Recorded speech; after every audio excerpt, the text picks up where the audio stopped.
Bonjour à tous et je vous souhaite la bienvenue sur la première vidéo sur ma chaîne. Je suis Aline de la chaîne Aline au pays des pages et du blog De Page en Page que je tiens avec ma collègue Floriane. Et je viens vous présenter aujourd'hui deux mangas qui font partie de mes coups de cœur de fin d'année 2015 et début 2016. Et qui font partie pour moi d'un même sujet, ces héros improbables, ces personnages qu'on n'aurait jamais vus en tant que héros, mais qui sont pourtant les personnages principaux de mangas qui sont géniaux. Depuis l'avènement des mangas du style Dragon Ball ou Saint Seiya, j'ai l'impression qu'il y a toujours le même type de héros dans les shonen et dans les seinen que nous voyons aujourd'hui.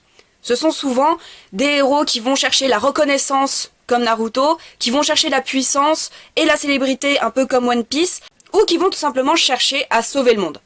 C'est un peu comme les chevaliers qui cherchent à sauver la princesse. C'est pour moi les moins intéressants, mais si l'histoire du manga est intéressante, pourquoi pas. Mais pour moi, les héros que je vais vous présenter ne font pas partie de ces prototypes, et c'est bien pour ça que pour moi ce sont des héros improbables, puisque à la base, on ne les aurait pas vus du tout dans le rôle de héros qu'on leur donne aujourd'hui. Pour commencer, nous allons parler du manga de Hiroya Oku, de Last-Hero Inuyashiki, publié aux éditions Kiyun depuis septembre 2015. Ichiro Inuyashiki n'est franchement pas le genre de personnage qu'on aurait vu avec la banderole super-héros au-dessus de la tête. Les membres de sa famille le détestent et ses collègues de travail ne le prennent franchement pas au sérieux. En plus de ça, il est lâche, c'est-à-dire qu'il va essayer par tous les moyens de fuir chaque situation de conflit. Et pour couronner le tout, on lui diagnostique un cancer en phase terminale. Autant vous dire qu'il n'a franchement pas une vie facile. Un soir, alors qu'il promène sa chienne dans un parc en cherchant les mots qu'il pourrait utiliser afin d'annoncer à sa famille qu'il est malade, en connaissant pertinemment leur réaction et c'est ça qui lui fait extrêmement peur, il va se faire percuter par une météorite. Oui. C'est à ce moment-là que le manga devient un peu what the fuck. Donc il se fait percuter par une météorite et le lendemain il se réveille totalement normal, avec tous ses membres rattachés les uns aux autres, Et il va rentrer chez lui et c'est à ce moment-là qu'il va commencer à noter des changements au niveau de son corps. Avant, il avait mal à plusieurs parties de son corps. Maintenant, ce n'est plus le cas. Donc, il va commencer à se poser des questions.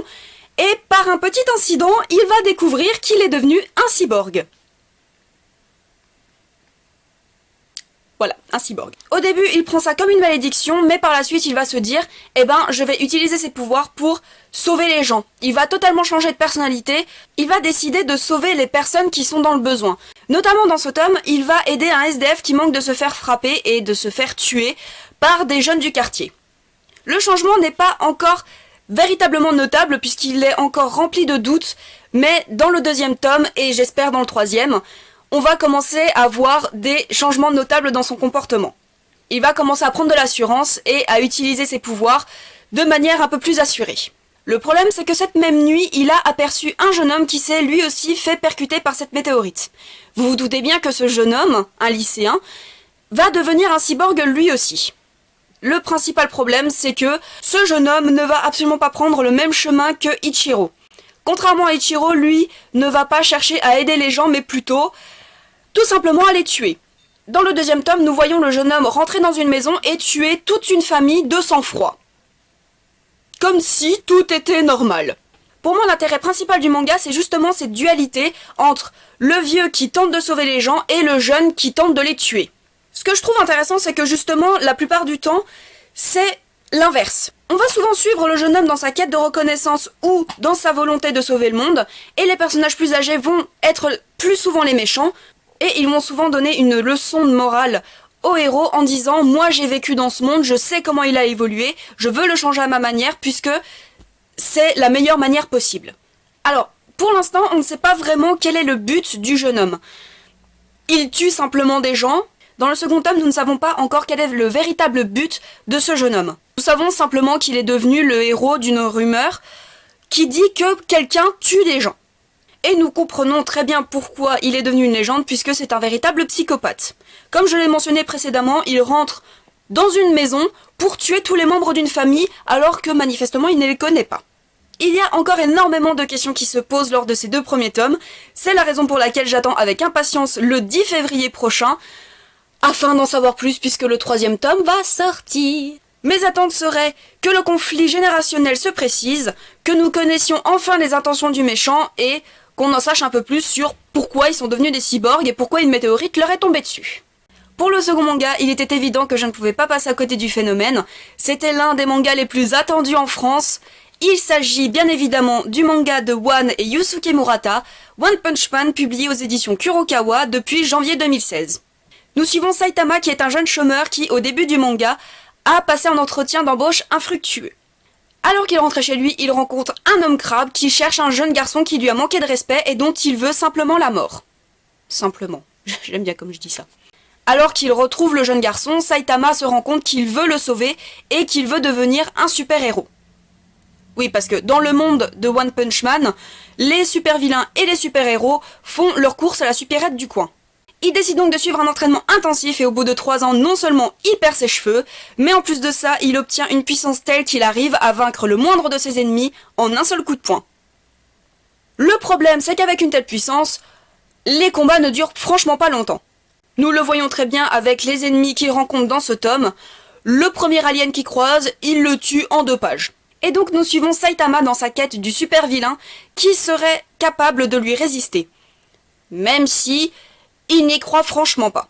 One Punch Man est une véritable parodie, est une véritable satire des mangas que nous suivons aujourd'hui. Une parodie puisque nous suivons le héros à la fin de sa quête. Et c'est bien la première fois que ça arrive. Nous suivons le héros en plein dans sa quête, du début à la fin en règle générale. Regardons Naruto. Au début, Naruto est un jeune garçon qui cherche la reconnaissance du village, et à la fin, il devient Hokage.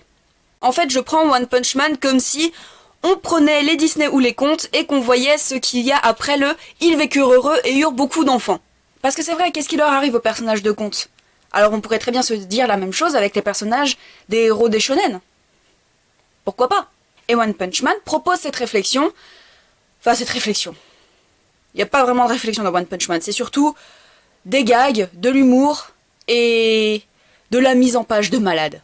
Ce que j'apprécie le plus dans One Punch Man, c'est qu'il s'amuse vraiment à tous les niveaux, par rapport au design du personnage et aussi et surtout avec la mise en page du manga. C'est-à-dire qu'il va y avoir énormément de doubles pages avec des dessins monstrueux, mais c'est génial comment c'est détaillé. Et je pense notamment à l'un des passages qui m'a fait le plus rire, même si je me suis beaucoup ennuyée en le lisant, c'est quand Genos, donc le futur disciple de Saitama, lui raconte sa vie, au sens propre du terme. C'est-à-dire que dans les flashbacks, en règle générale dans les shonen, il y a forcément les images qui vont avec le récit. Sauf que là, on a juste du texte. Que du texte. Donc ça donne en plus l'impression que Genos déballe son histoire comme un robot, mais ça donne aussi et surtout l'impression qu'il raconte sa vie et qu'on n'en a rien à faire. C'est ça qui est génial, c'est qu'il joue vraiment à tous les niveaux. Et surtout, le plus drôle, c'est qu'il y a énormément de références aux shonen précédents. Il va y avoir par exemple des références par rapport à Dragon Ball, par rapport à Senseiya, qui sont des œuvres majeures dans l'idée qu'on se fait des mangas. C'est tiré par les cheveux, ça va dans la démesure, mais c'est ça qui est génial. Le second tome devrait paraître en mars, donc je peux vous dire que j'ai vraiment hâte de découvrir la suite. Cette vidéo est maintenant terminée, j'espère qu'elle vous aura plu. N'hésitez surtout pas dans les commentaires à m'indiquer vos lectures du moment au niveau des mangas ou même des romans, et si, selon vous, plusieurs œuvres peuvent rentrer également dans cette catégorie de héros improbables. Vous pouvez également me suivre sur le blog de page en page que je tiens avec ma collègue Floriane. Je mets tous les liens en barre d'infos de toute façon. Je vous souhaite à tous une très bonne journée et de très belles aventures au pays des pages.